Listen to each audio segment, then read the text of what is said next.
the new king anointed. Okay. Continue. Jesus is the Lord appeared in Solomon and God's wisdom. What happened? Who is Solomon? Son of David. Son of David. Did you do God. it? Saul is the one. Solomon is the one inherited the kingdom. But said God talked to him. He appeared in the dream. And what is Solomon wish? Wisdom. Wisdom to. He want to have a wisdom to to manage the kingdom. But You failed. he failed. Why? King bad king. How? Oh no. Oh, he's bad. So God said, oh, since you didn't ask for great power or more richness and you asked wisdom, what is wisdom? Knowledge. There's a difference. Oh yeah. Yeah. Like advice. Knowledge is you gain from school Yeah. or what, but wisdom is Everything. the right thinking. For example ng wisdom. So, there's like a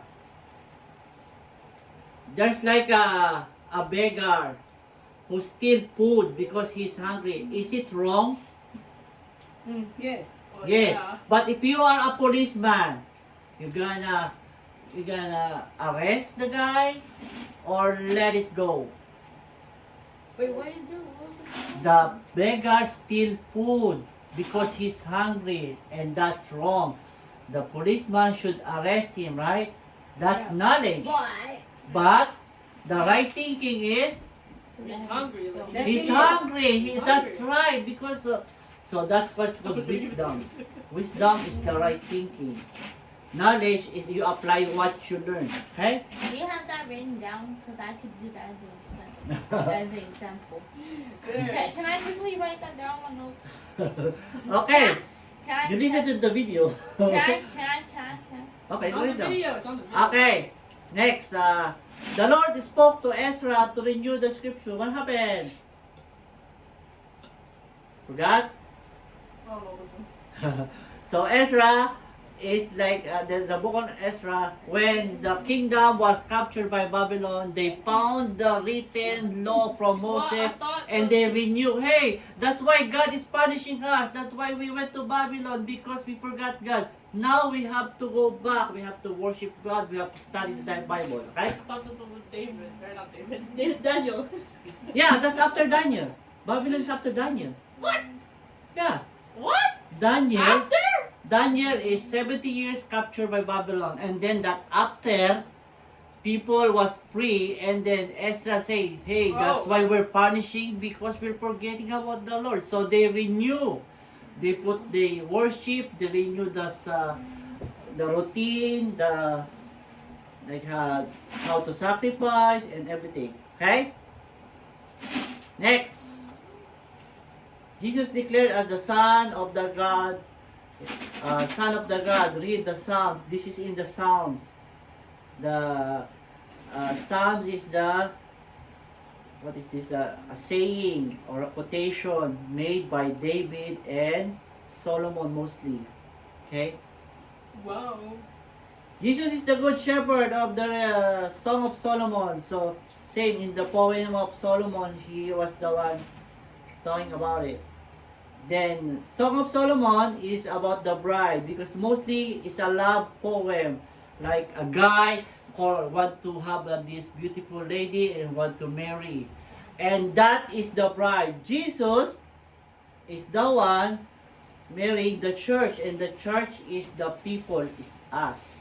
So, we are the bride and Jesus is the groom. Okay? He is Emmanuel. What is Emmanuel? Ma. Ma. Emmanuel is, Jeremiah said, Ma. what is Emmanuel? He is Emmanuel. Ma, go. Huh? Go. Forgot? Emmanuel is, yun, di mo lang? No, that's something Ma. Say it. Wait. What? The Lord or God is with us. Ma. That's Emmanuel. That's in Christmas. They sing it in Christmas. When Jesus was born, God come to earth and the God is with us like human. And that's why there's an Emmanuel song. That is what Jeremiah said he is the Emmanuel. Jesus is the divine potter who's shaping our lives. That's Lamentation. Jeremiah, what do you mean by that? Divine potter. So in time of Jeremiah, before they captured to Babylon, he discussed about this.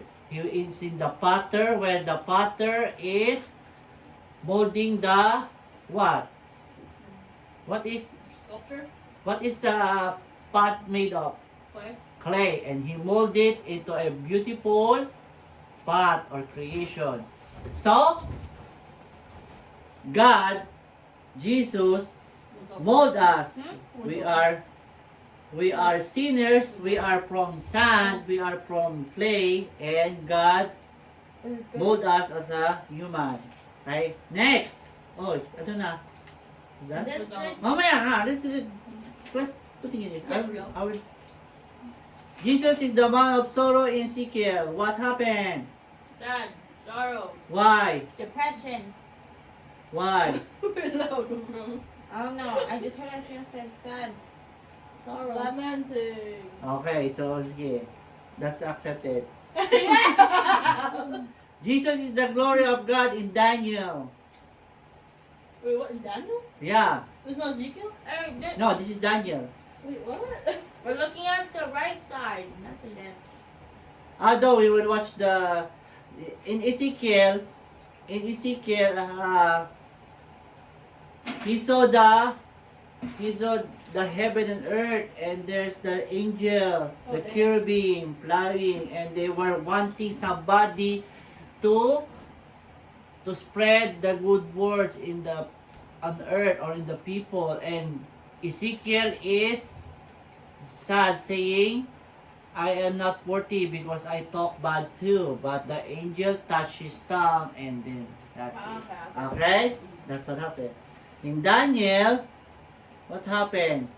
Jesus is the cut stone out of the mountain with a hand. What happened? Jesus is the stone cut from the mountain and destroyed that image, the statue.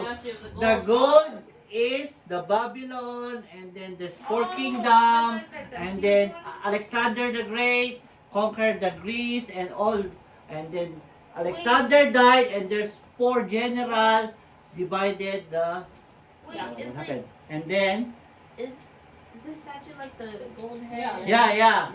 So all the kingdoms, it means they are gonna be gone. They're gonna be past. And there's one stone that will wreck them out. And look at now, Jesus is still talking about Jesus about 2,000 years, 2,225 years. We're still talking about Jesus. But what happened to Babylon? They're gone. What happened to Rome, the Greece? Gone. Gone. So that's what happened. Gone. And then, until now, it keeps spreading, right? Jesus is keeps spreading. That's what it is. It is what it is. Jesus is the child called out of Egypt. What happened? Escape from Egypt. Yeah, what happened there? He escaped from Egypt. Oh, escape from Egypt or escape to Egypt? Escape to Egypt. Yeah, escape No, to Egypt. escape out of Egypt. Hey! Why? What happened? What's the story? Oh, I know! I know! What's his name? King Herod? King Herod is afraid. Letter. King Is Herod, afraid of it getting like. a new king born. Yeah. So what he did? What he did? He sent his guards to kill every baby. Baby is aging from what? 1 to 2. 2 or below. Yeah. Right? So what happened to Joseph and Mary? Fled to They Egypt. ran! So angel said, go to Egypt and stay there until I'm not saying anything. And then, after that, 4 years ago, Herod died. And then from Egypt, they go back. Right? That's Jesus is the child called out of Okay, Egypt. out. Okay? I didn't mean escape Out of Egypt. Egypt. Okay? And then they didn't go to Jerusalem. They go to Nazareth because one of the Herod's son is king. King is ruling Jerusalem. So they were afraid. And they go to Nazareth. It was in Galilee. Yes? Didn't King Herod kill his own son? Yeah, the firstborn. Eldest. Because why? He's the closest. He's afraid. No, he thought he was He's the one conspiring against replacing him. Yeah. Yeah. So he doesn't want to be, he doesn't want to He's be like- out of the he doesn't king. wanna be He wants to sure. be king. But he's not the one who is 2 or below years old. No, but Yeah, but he's also the he- heir. He's next in He's line. the next in